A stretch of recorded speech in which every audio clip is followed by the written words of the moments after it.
going on, Jeromes? So we put out to you, the people, who's the most random Vikings player you can think of? Go. And we got a lot of responses, 563. Want to take a look at some of them and reminisce about, hey, random guys. Off the top of my head, Greg Camarillo, wide receiver, tight end Jeff Dugan, cornerback Wasa Sarwanga, except he's sort of infamous. Cornerback Benny Sapp. Really good times. So let's get it on. Matt Asiata, Pepperidge Farm members. Yeah, Athriata. He either got 3 touchdowns or nothing.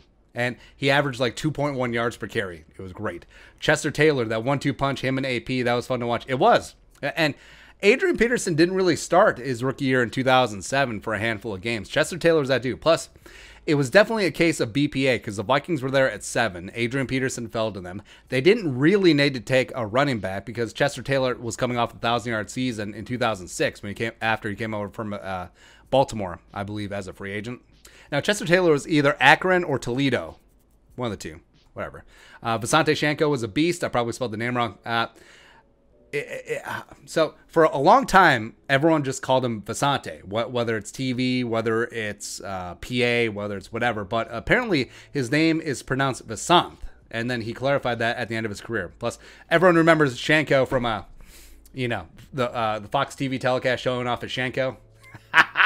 Good times. Vikings preseason legend and U.S. Bank light destroyer Jerrell Pressley. Yeah, so Jerrell Pressley was like this physical freak running back out in New Mexico. And his first season was the Vikings' first season in U.S. Bank Stadium. I think that was 2016. And they were testing things out about turning the lights off and turning them back on after a touchdown. They haven't done that. You notice that? They haven't really done that. So, I don't know. Maybe they weren't comfortable with turning the lights off and turning them back on, especially with a lot of drunk people. Maybe there's some epileptics at the game. I don't know. Brandon King.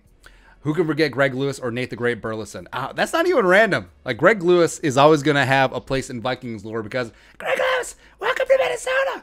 Bert Favre throwing that touchdown pass in the dome against the Niners, down 4. What up? Greg Lewis, 17, coming over from, I think he was with Philly, because he was in Philly at the same time as Brad Childress, so he's like a Childress toady. Yeah. And then Nate the Great Burleson, the pride of Nevada, go Wolfpack.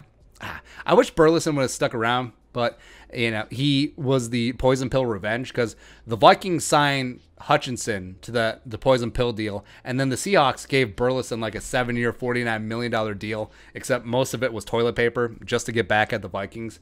And then Nate, I believe he played with the Lions and the Browns. And also, here's how I respect Nate Burleson. He's great on NFL Network, but also he broke his arm driving because he had a pizza in the passenger seat, and like he was worried about the pizza falling off the seat, and then he got in a crash or something and broke his arm. It's really random, but I respect that. That is dedication to the ZA. I love it. Cedric Griffin. Oh, so Cedric Griffin, I think he was like a second-round pick out of Texas, and he was solid. Like, he had good size, he had good length, he had good speed, and he was opposite of Antoine Winfield, and we're just always waiting for him to step up, be that guy. He was fine, but just never really panned out. Chris Hoven, I love Chris Hoven. Vanilla John Randall. It was good. Like Chris Hoven coming out of, Boston College, just getting after in the middle. He wore the face paint like John Randall, but, was his game really like John Randall? Yeah.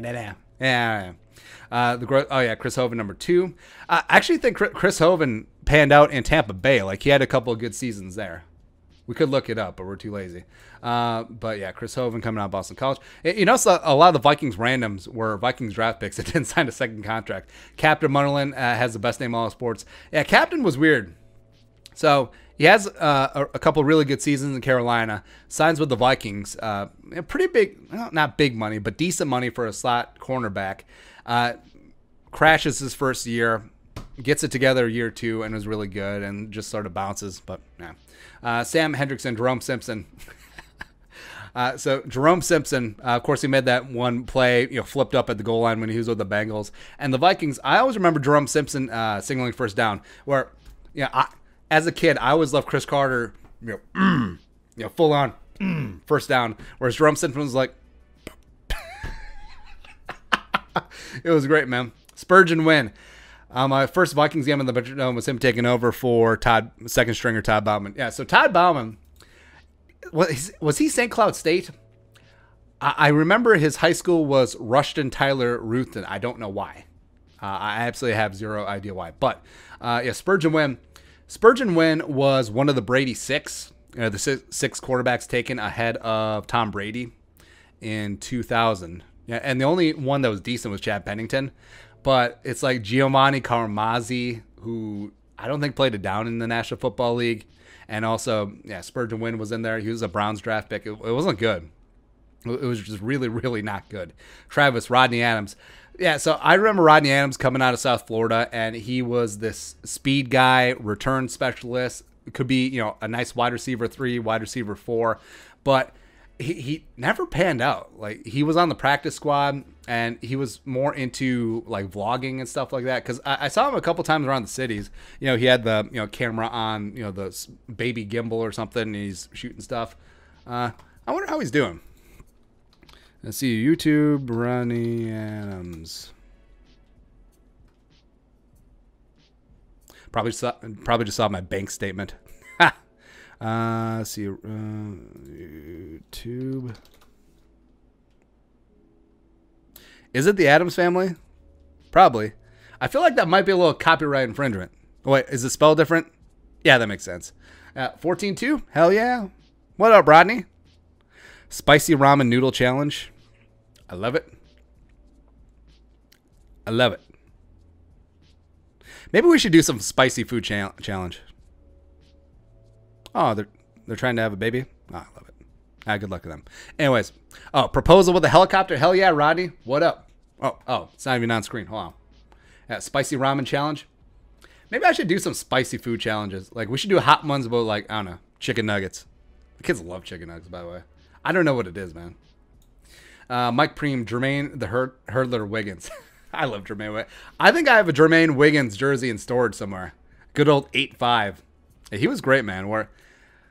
I think that he does like a morning radio show in Boston now because he's a Boston area guy. Played on the Patriots. I think I won a ring with him. Devin Aromashadu. Yeah. So Aromashadu was in a long line of wide receivers that came over from the Bears. It was Bernard Berrien. It was Marcus Robinson. It was Bobby Wade. It was Aromashadu. And Aromashadu, he was not a good receiver, but he was a good blocker. So every time he was in, like everyone knew, they're running Adrian to Aromashadou's side. They're running him towards number 19. Or was he 19? Doesn't matter. Donald Igwebuike. That sounds like a fake name. That sounds like Tobias Fuque's cousin. Let's look it up. This is going to be a fake name. It's going to be a Trojan horse. Oh. I thought for sure there was going to be malware. Look at this guy. Woo. I love it, man. Good time. The Bucks uniforms. It's good times. That is good times. All right, Chris Warcraft Cluey. Yeah, Cluey was a really good punter for a hot second. Then he just sort of, not so much. And I didn't mind his outspokenness. I mean, you certainly can, speak up for what you believe in, but yeah, whatever. I thought he was just a really intriguing guy. Rusharoni, Bobby Wade. I always liked Bobby Wade, but I don't know. Like I understand that he wasn't that great of a wide receiver. What did he play at Arizona? Yeah. Toby Gerhart. So Spielman does not bat 1,000 on draft picks. So was it Toby Gerhart 2010? It was Chris Cook, Toby Gerhart, and Everson. What was the 2010 draft? So Toby Gerhart, like Heisman, did he win the Heisman or was he a finalist? Really doesn't matter. But I mean, you have Adrian Peterson in year 4, and you're spending a second-round pick on Toby Gerhart. What's the plan? Like two-headed monster? No. Certainly didn't work out. I mean, Gerhart did not get the work. He wasn't a receiving back, so you can't play him on third down. I didn't get it. I did not get that pick at all. Josh Freeman. So I actually have this theory that Leslie Frazier did not want Josh Freeman that season. He was fine with Castle and Ponder, but Spielman really forced Josh Freeman on him. And so I think Leslie's a great guy, but we all have a breaking point. So I think Leslie was super passive aggressive. It's like, fine, I'm going to play Josh Freeman on Monday Night Football against the Giants. He's going to be ass atrocious. Adrian Peterson's only going to run the ball 13 times in a very winnable game. And I'm just going to expose you to how dumb this move was. My full-on conspiracy at the height of my powers is absolutely that. I love it. Eric LaPointe, all day, Mr. Adrian Peterson. That's not random.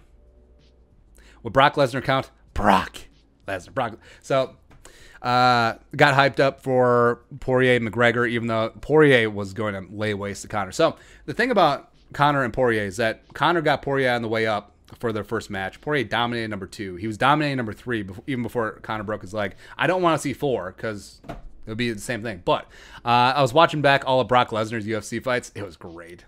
It was just great, man. It was just good. Like when he beat Frank Mir in their second fight. So Frank Mir is probably one of the best heavyweight jiu-jitsu players out there, and he just wrecked Brock in the first one. Got him, I think it was a leg lock.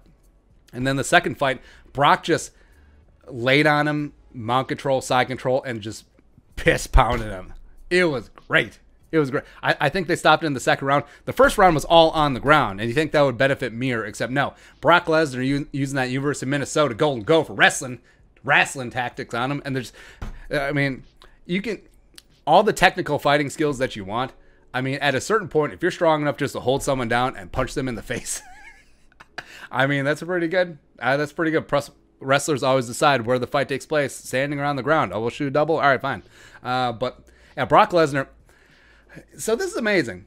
This is how amazing NFL athletes are. Where you have a guy like Brock Lesnar, who's all-world everything. Of course, a little bit of steroids.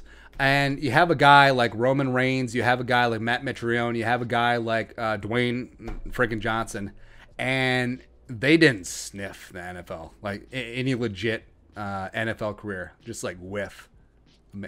You look at The Rock. The Rock wasn't even starting at the end in Miami. Like Warren Sapp was starting over. Like that's how hard the NFL is. It's crazy. It's crazy, man. Michael Jenkins. So Randy Moss, obviously 84, and then they held it out for a couple years, and then they gave it to like Andre Allison, and then Michael Jenkins. Michael Jenkins was a former first-round pick coming over from the Falcons, and he donned the 84. And there was one play. I think it was Ponder's rookie year where he went in for Donovan Fatnab, and he was like Charlie skedaddling, like he went over to his left and just sort of threw one down the field like 40 yards to Michael Jenkins. They were like, oh, maybe we got something here. Oh, thank heaven for number 7. Nope, not so much. Not so much. Stu Voigt. Yeah, I think Stu Voigt went to jail for something. Some like white collar crime or something. Donovan McNabb. Yeah, it's so weird. Like Donovan McNabb, he should be a Hall of Famer probably. But yeah, the fact that so McNabb still lives here. Like, McNabb still lives in the Twin Cities. Same thing with Rich Gannon, and same thing with Greg Jennings, and same thing with Cisco. Thong Song. Yes. Hassan Jones. I vaguely remember Hassan Jones. Was he a wide receiver? Yeah. Morris Jerome, Ezekiel Boringer. Yeah. Brock Lesnar. Mitch Berger, number 17. Got that snicker in his cleats. He's got diabetes now.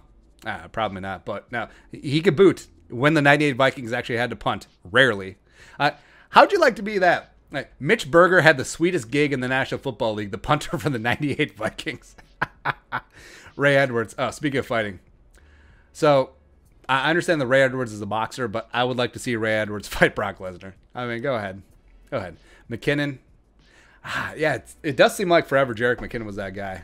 Yeah, he had a mini breakout 2017 after Dalvin got hurt, but yeah, what could have been?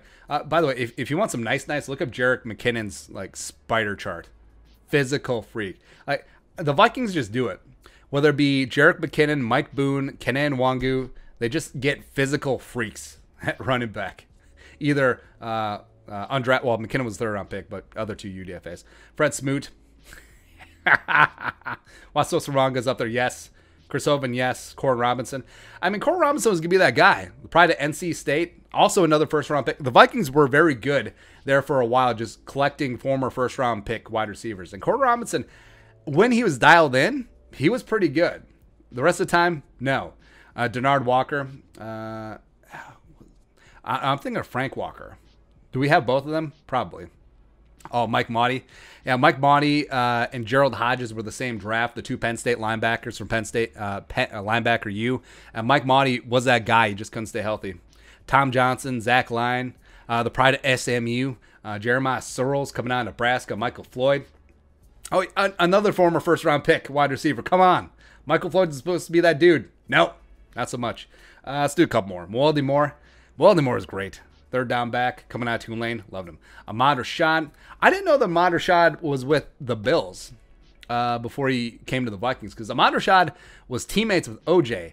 And so I said this on a previous video. I've been watching the OJ documentary. I've been listening to the OJ book. And Ahmad Rashad was named in OJ's suicide letter before before the Bronco chase. So that's crazy how close they were. Ahmad Rashad is like BFFs with Jordan, and he was apparently tight with OJ back in the day. It's funny.